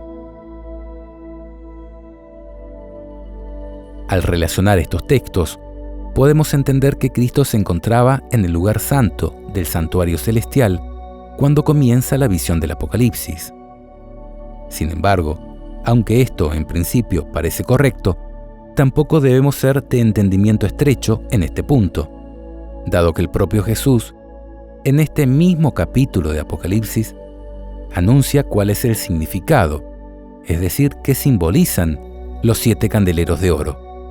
Él dice: los 7 candeleros que has visto son las 7 iglesias. La escritora Elena de White comenta este texto diciendo: se habla de Cristo como caminando en medio de los candeleros de oro. Así se simboliza su relación con las iglesias. Está en constante comunicación con su pueblo, conoce su real condición, observa su orden, su piedad, su devoción. Aunque es sumo sacerdote y mediador en el santuario celestial, se le representa como caminando de aquí para allá en medio de sus iglesias en la tierra. Con incansable desvelo y constante vigilancia, observa para ver si la luz de alguno de sus centinelas arde débilmente o si se apaga. Si el candelero fuera dejado al mero cuidado humano, la vacilante llama languidecería y moriría. Pero él es el verdadero centinela en la casa del Señor, el fiel guardián de los atrios del templo. Su cuidado constante y su gracia sostenedora son la fuente de la vida y la luz. Hechos de los Apóstoles, página 468. Por esto, la interpretación más apropiada para el símbolo de los 7 candeleros de oro es que Jesús se encuentra en medio de ellos, porque Él es fiel a su promesa de estar velando por el bienestar de su iglesia todos los días hasta en el mismísimo fin del mundo. Dice la Biblia: y Jesús se acercó y les habló diciendo: toda potestad me es dada en el cielo y en la tierra. Por tanto, id y haced discípulos a todas las naciones, bautizándolos en el nombre del Padre, y del Hijo, y del Espíritu Santo, enseñándoles que guarden todas las cosas que os he mandado. Y aquí yo estoy con vosotros todos los días, hasta el fin del mundo. Entonces, si los 7 candeleros representan las 7 iglesias, y éstas llegan hasta el fin del mundo, debemos abrir nuestra mente a posibles cumplimientos, no solo dentro del tiempo en el que Cristo ofició dentro del lugar santo, intercediendo ante el Padre como nuestro sumo sacerdote, sino también en el tiempo representado por el día de expiación, en el que Jesús descorre el velo hacia el lugar santísimo y se presenta ante el Padre como nuestro abogado, es decir, durante el juicio de Dios, quedando la iglesia en el lugar santo de las cosas sagradas con el velo quitado. Elena de White lo explica de la siguiente manera: las verdades de este libro se dirigen a los que viven en estos últimos días. Nos encontramos en el lugar santo de las cosas sagradas con el velo quitado. No hemos de estar afuera, hemos de entrar, no en forma descuidada, con pensamientos irreverentes, no con pasos impetuosos, sino con reverencia y piadoso temor. Nos acercamos al tiempo en que las profecías del libro del Apocalipsis han de cumplirse. Testimonios para los ministros, página 113. Ropa que llegaba hasta los pies con un cinto de oro. Entendemos que se trata de un ropaje de lino, dado que el profeta Daniel, en una visión complementaria a esta, dijo: alcé mis ojos y miré, y aquí un varón vestido de lino, y ceñido sus lomos de oro de Ufaz. Es decir, una vestimenta muy similar a aquella que debía usar el sumo sacerdote cuando oficiaba dentro del lugar santísimo durante el día de expiación. Dijo Dios respecto de Aarón: se vestirá la túnica santa de lino, y sobre su cuerpo tendrá calzoncillos de lino, y se ceñirá el cinto de lino, y con la mitra de lino se cubrirá. Son las santas vestiduras. Con ellas se ha de vestir después de lavar su cuerpo con agua. Lo cual confirma que Apocalipsis es dado en el contexto del día de expiación, porque de acuerdo con Éxodo 28, durante el tiempo ordinario, el sumo sacerdote debía usar una vestimenta adornada con toda clase de piedras preciosas. Sin embargo, como acabamos de leer, durante el día de expiación, este mismo sumo sacerdote debía colocarse una vestimenta mucho más simple, de lino fino, muy similar a la que posee Cristo aquí, en el contexto de Apocalipsis 1 y Daniel 10. ¿Y qué en cuanto al cinto de oro que lleva en esta ocasión?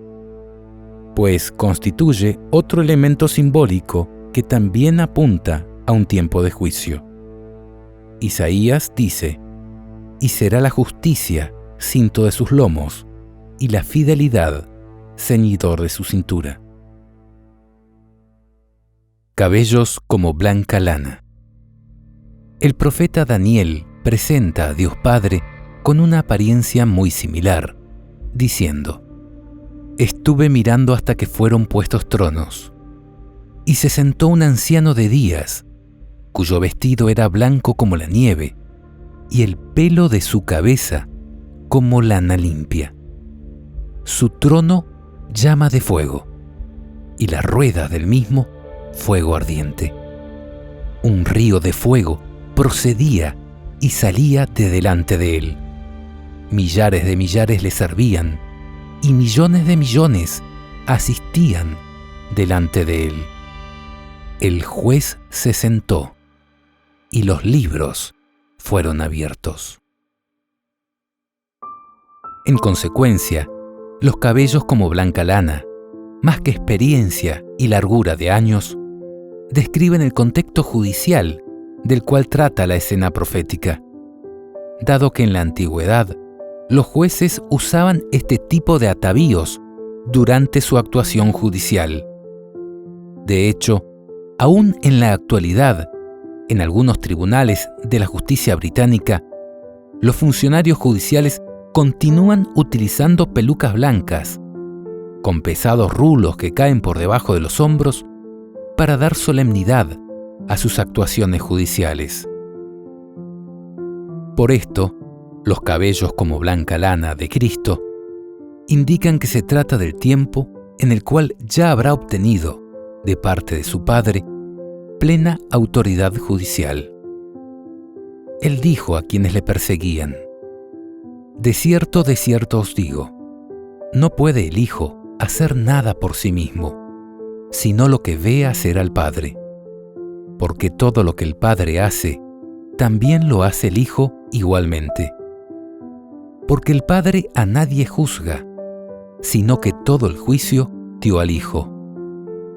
Porque como el Padre tiene vida en sí mismo, así también ha dado al Hijo tener vida en sí mismo.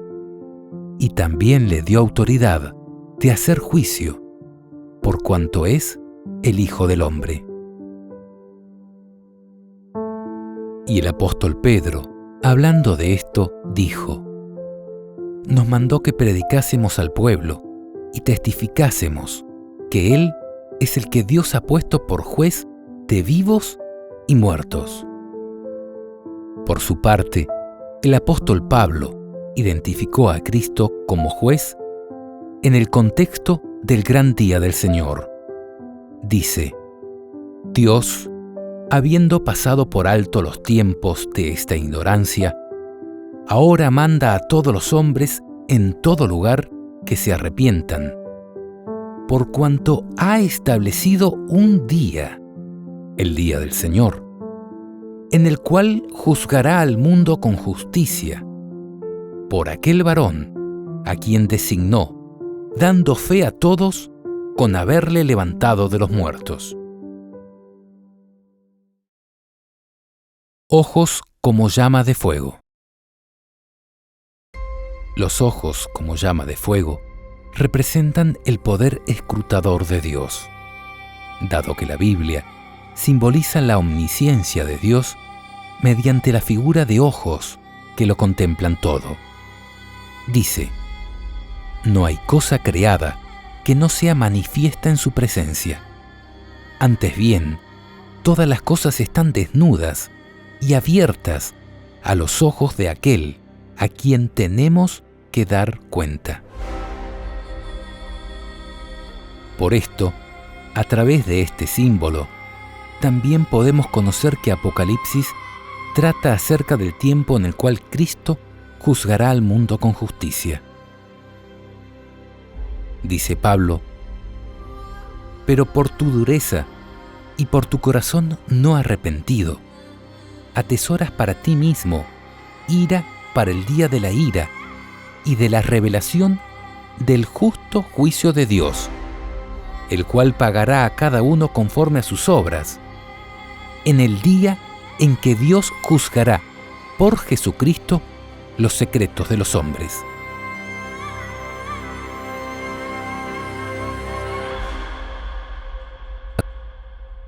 Pies semejantes al bronce bruñido. En el bronce se alían dos o más metales, principalmente cobre y estaño, así como en Cristo se funden dos naturalezas, la divina y la humana. Por esto, en nuestro entendimiento, los pies semejantes al bronce bruñido representan al Dios que se hizo humano para liberar a su pueblo de sus pecados. De hecho, esta no es la única vez que se utiliza el bronce para representar a Cristo, dado que, de acuerdo a Números 21, a Moisés se le ordenó levantar una serpiente de bronce en el desierto, a fin de que cualquiera que pusiera sus ojos en ella sea sanado de las picaduras de las serpientes que atormentaban al pueblo hebreo en su transitar hacia la Canaán terrenal. Aquella serpiente de bronce representaba a Cristo, quien, como aleación divino-humana, se haría maldito como serpiente al cargar la culpa de nuestros pecados para que nosotros podamos ser salvos, contemplando su infinito sacrificio.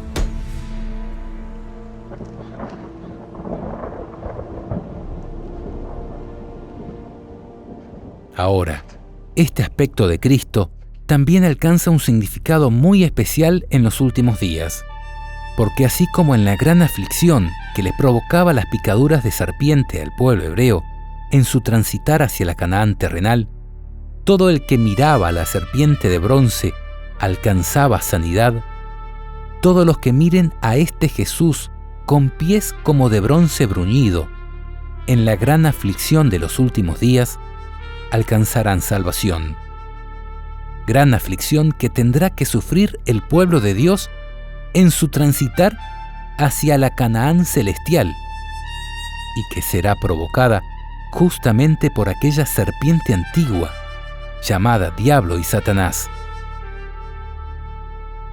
Entonces, que Cristo se presente con pies de bronce bruñido, en el contexto de Apocalipsis, indica que el pueblo de Dios tiene esperanza en Él.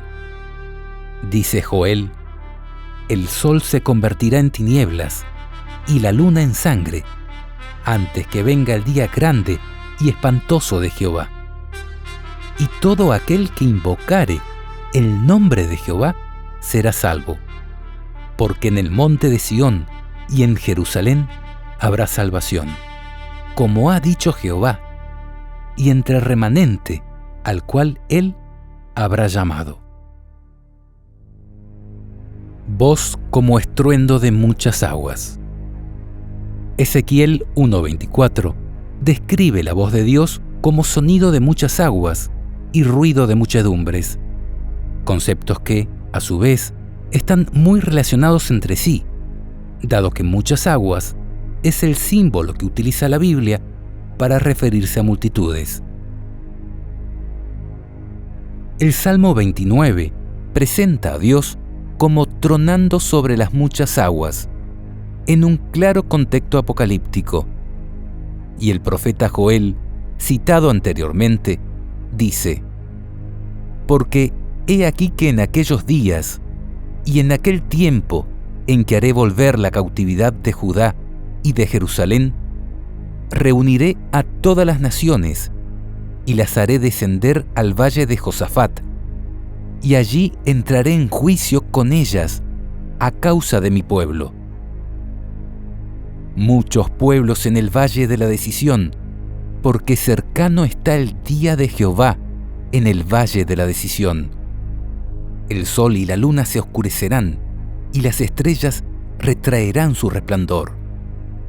Y Jehová rugirá desde Sión, y dará su voz desde Jerusalén, y temblarán los cielos y la tierra, pero Jehová será la esperanza de su pueblo y la fortaleza de los hijos de Israel. Como vemos, el significado de la descripción que realiza Apocalipsis sobre la voz de Cristo apunta nuevamente al gran y terrible día del Señor, en el que Dios entrará en juicio con las naciones.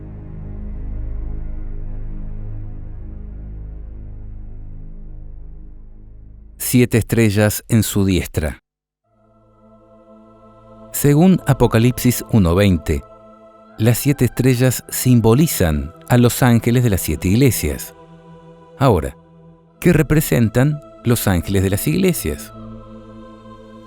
En la Biblia muchas veces se utiliza la palabra estrella para referirse a seres celestiales. Por ejemplo, Apocalipsis dice en relación al diablo: su cola arrastraba la tercera parte de las estrellas del cielo y las arrojó sobre la tierra. Y más adelante, y fue lanzado fuera el gran dragón, la serpiente antigua, que se llama Diablo y Satanás, y sus ángeles fueron arrojados con él. Sin embargo, la Biblia también usa la palabra estrella para referirse a personas que se encuentran en posiciones de liderazgo. Por ejemplo, respecto de los hermanos de José, patriarcas de las 12 tribus de Israel, dice: soñó José aún otro sueño, y lo contó a sus hermanos, diciendo: he aquí he soñado otro sueño, y aquí que el sol y la luna y 11 estrellas se inclinaban a mí. Y lo contó a su padre y a sus hermanos, y su padre les reprendió y le dijo: ¿qué sueño es este que soñaste? ¿Acaso vendremos yo y tu madre y tus hermanos a postrarnos en tierra ante ti? En definitiva, la Biblia utiliza el término estrella para referirse tanto a seres celestiales como a seres humanos que ocupan posiciones de liderazgo. Cuando estos seres dejan de ser fieles al mandato divino, se les considera estrellas caídas o errantes. Tal es el caso de Lucifer y sus demonios, como de otras personas que desde la antigüedad han intentado infiltrarse en la Iglesia de Cristo para dominarla y corromperla. Dice la Biblia: estos son estrellas errantes, para las cuales está reservada eternamente la oscuridad de las tinieblas. Por esto, que Cristo se presente teniendo las 7 estrellas en su mano derecha, indica que en este tiempo de suprema importancia, Él está al frente de su pueblo, teniendo absoluto control sobre sus dirigentes.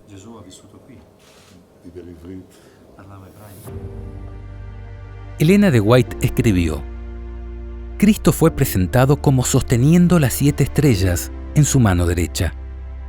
Esto nos asegura que ninguna iglesia que sea fiel a su cometido necesita temer la destrucción, porque ninguna estrella que tiene la protección del Omnipotente puede ser arrancada de la mano de Cristo. El que tiene las 7 estrellas en su diestra dice estas cosas. Apocalipsis 2:1. Estas palabras son dirigidas a los maestros de la iglesia, a aquellos a quienes Dios confió pesadas responsabilidades. Las dulces influencias que han de abundar en la iglesia están vinculadas estrechamente con los ministros de Dios, quienes deben revelar el amor de Cristo. Las estrellas del cielo están bajo su dirección, las llena de luz, guía y dirige sus movimientos. Si no lo hiciera, llegarían a ser estrellas caídas. Así es con sus ministros, son instrumentos en sus manos, y todo lo bueno que pueden hacer es realizado por medio del poder divino. Por medio de ellos se difunde la luz del Salvador, quien ha de ser su eficiencia. Si tan solo miraran a Él como Él miraba al Padre, serían capacitados para hacer su obra. Cuando dependan de Dios, Él les dará su esplendor para reflejarlo al mundo. Hechos de los Apóstoles, página 468.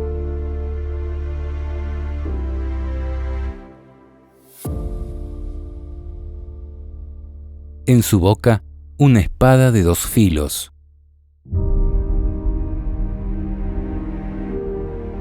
El apóstol Pablo presenta a la palabra de Dios como un elemento de juicio, describiéndola como una espada de 2 filos.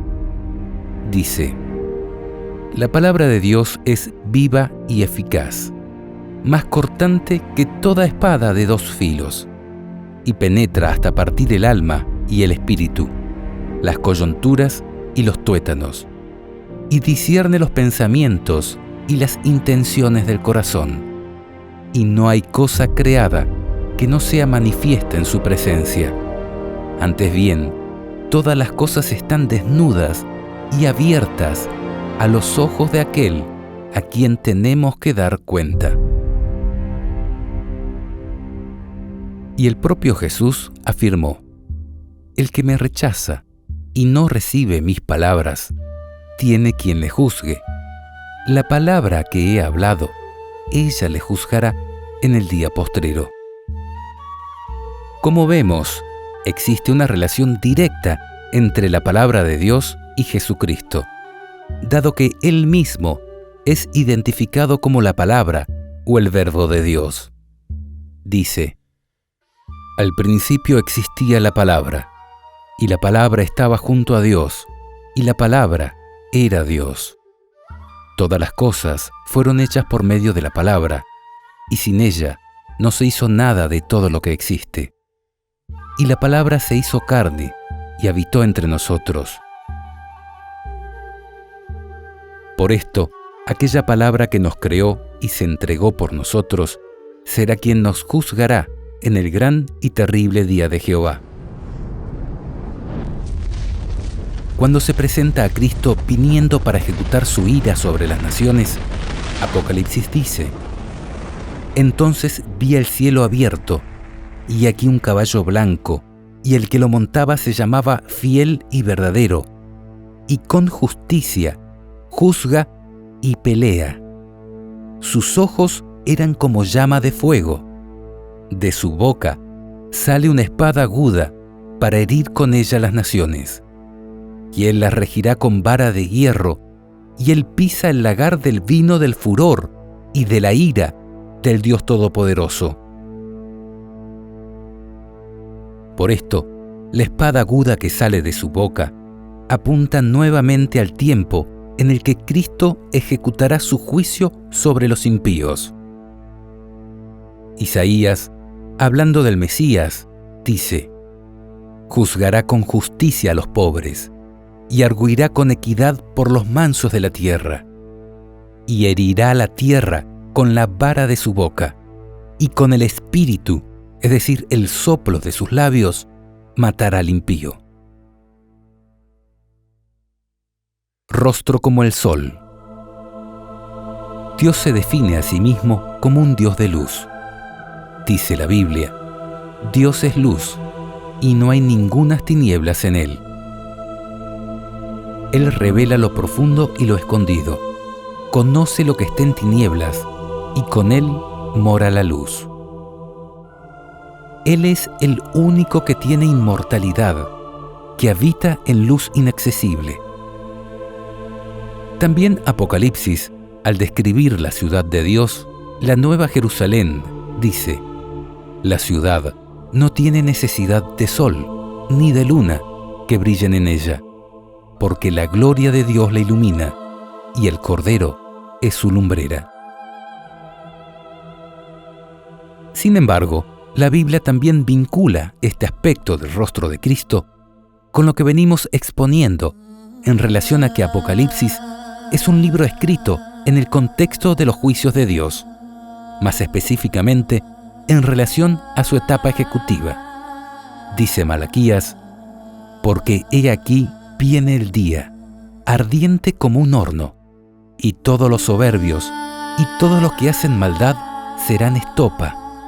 Aquel día que vendrá los abrazará, ha dicho Jehová de los ejércitos, y no les dejará ni raíz ni rama. Mas a vosotros, los que teméis mi nombre, nacerá el sol de justicia, y en sus alas traerá salvación. Y saldréis, y saltaréis como becerros de la manada. Hollaréis a los malos, los cuales serán ceniza bajo las plantas de vuestros pies. En el día que yo actúe, ha dicho Jehová de los ejércitos. Entonces, en este contexto, el rostro como de sol de Cristo representa la misericordia y la salvación de Dios hacia los justos en el día de su ira, en contraste con la espada de su boca, que será la recompensa de los impíos. En resumen, a lo largo de las 10 descripciones que menciona Apocalipsis, al presentar a Jesucristo, podemos apreciar en todas ellas atributos de Dios en la persona de Jesús, el cual se revela ante su amado discípulo con apariencia humana, pero en gloria divina, en un claro contexto del gran y terrible día de Dios.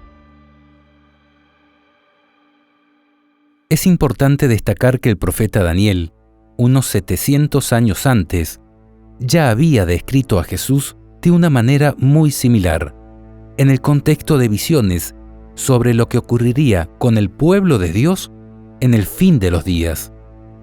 Dice Daniel: en el día 24 del primer mes, estando a orillas del río grande, el Tigris, levanté los ojos para ver. Vi esto: un hombre vestido de lino, ceñido los lomos de oro puro. Su cuerpo era como de crisólito, su rostro como el aspecto del relámpago, sus ojos como antorchas de fuego, sus brazos y sus piernas como el fulgor del bronce bruñido, y el son de sus palabras como el ruido de una multitud. Quedé yo solo contemplando esta gran visión. Estaba sin fuerzas, se demudó mi rostro, desfigurado, y quedé totalmente sin fuerzas. Luego me dijo: no temas, Daniel, porque desde el primer día en que tú intentaste de corazón comprender y te humillaste delante de tu Dios, fueron oídas tus palabras, y precisamente debido a tus palabras he venido yo, y he venido a manifestarte lo que le ocurrirá a tu pueblo al fin de los días. Daniel 10, 4 al 14.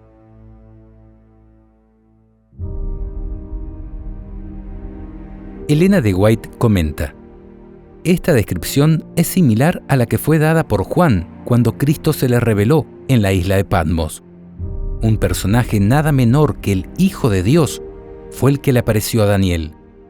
Nuestro Señor viene con otro mensajero celestial para enseñar a Daniel lo que ha de acontecer en los días finales.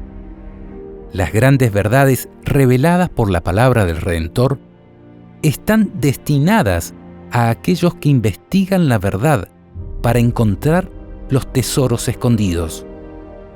Daniel era un hombre de edad. Su vida había transcurrido entre las fascinaciones de una corte pagana, y su mente estaba fatigada con los asuntos de un gran imperio. Sin embargo, él se aparta de todas estas cosas para afligir su alma delante de Dios y buscar un conocimiento de los propósitos del Altísimo. Y en respuesta a sus súplicas, se le envía luz de las cortes del cielo, destinada a aquellos que vivieran en los días finales. ¿Con qué fervor, pues, debiéramos buscar a Dios, a fin de que Él nos abra nuestro entendimiento para comprender las verdades que nos fueron traídas del cielo? La edificación del carácter, página 48.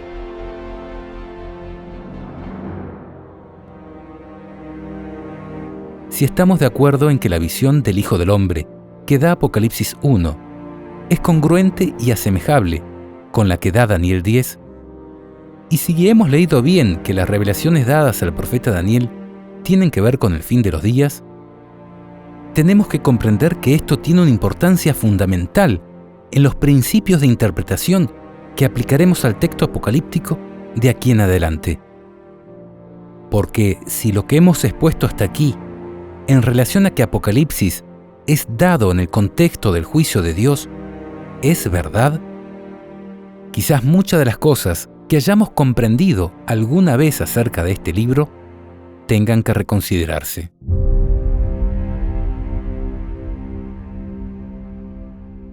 El tiempo del Apocalipsis.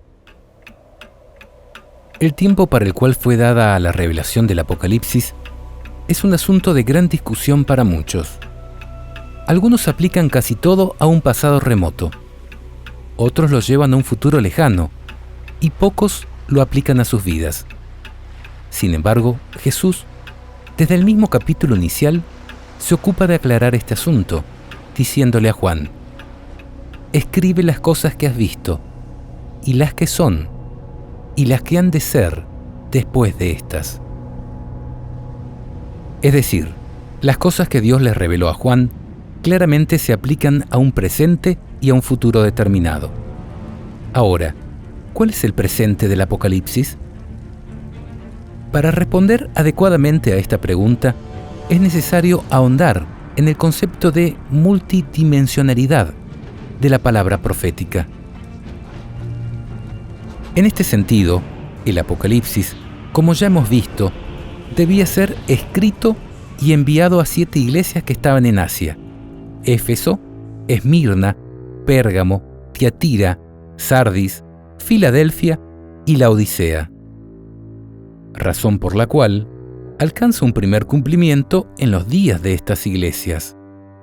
Las cosas que son, en este caso, se refieren a las cosas que estaban ocurriendo en los días de Juan, más precisamente en el día sábado en el que recibió la revelación del Apocalipsis. Y las cosas que serían después de esas harían referencia a los sucesos que le esperaban a estas iglesias. Por ejemplo, cuando a Esmirna se le dice: «He aquí, el diablo echará a alguno de vosotros en la cárcel, para que seáis probados, y tendréis tribulación por 10 días. Sé fiel hasta la muerte, y yo te daré la corona de la vida». Un primer cumplimiento lo podemos corroborar en las persecuciones que sufrió la iglesia de Esmirna en los días apostólicos. Ahora, como ya hemos explicado, los hermanos de las iglesias de Asia no eran los únicos destinatarios del Apocalipsis, puesto que existe una bienaventuranza para todo aquel que lee y los que oyen las palabras de esta profecía y guardan las cosas en ella escritas. Por esto, entendemos que aquellas iglesias fueron puestas como símbolos proféticos para enseñarnos lo que ocurrirá a lo largo de la historia. Como dijo Pablo, todas estas cosas le sucedieron a ellos en figura y fueron escritas para amonestarnos a nosotros, a quienes tocó vivir en la última fase de los tiempos.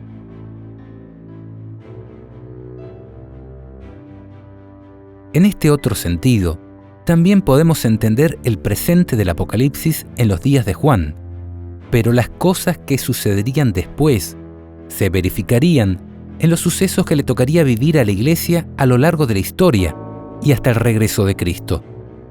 Volviendo al ejemplo anterior, en este segundo cumplimiento profético, Esmirna vendría a representar lo que le tocaría vivir a la iglesia en un periodo de tiempo futuro, que, como veremos luego, se verificaría aproximadamente entre el 100 y el 313 después de Cristo.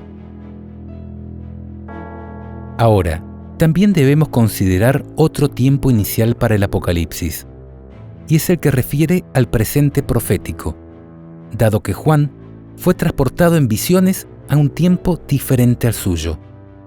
Por esto, tenemos que poner atención a los detalles del contexto de la revelación para poder identificar a qué tiempo de la historia fue transportado el apóstol.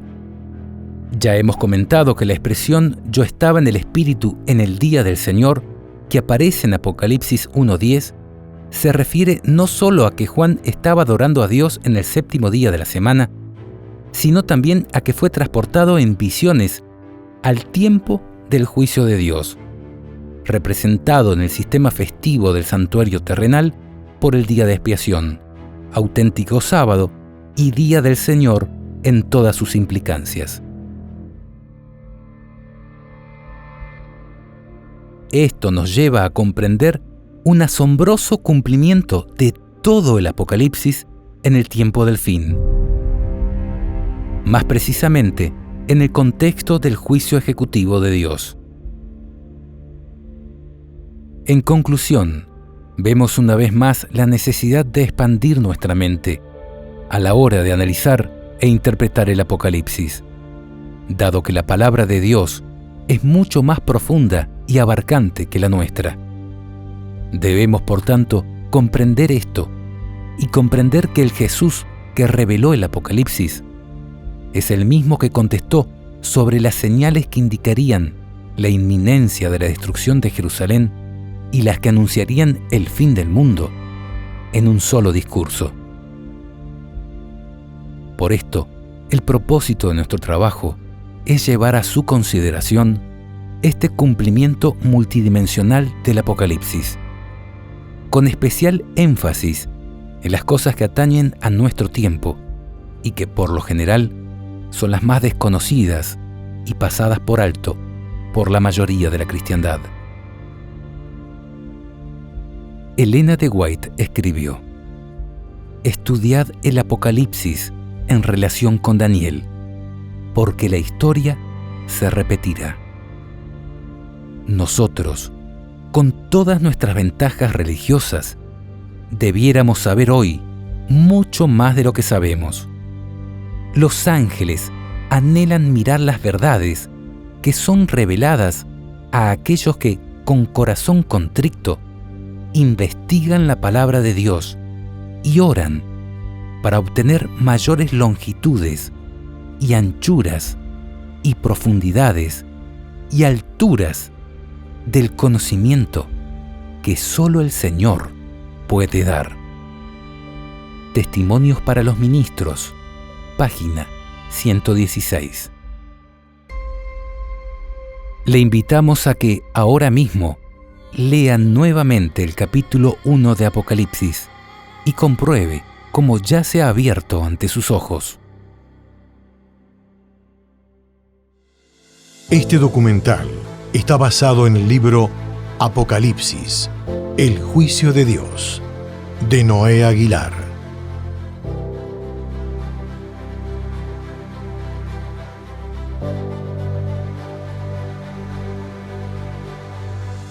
Descárgalo gratis en diloalmundo.org. También disponible en Amazon.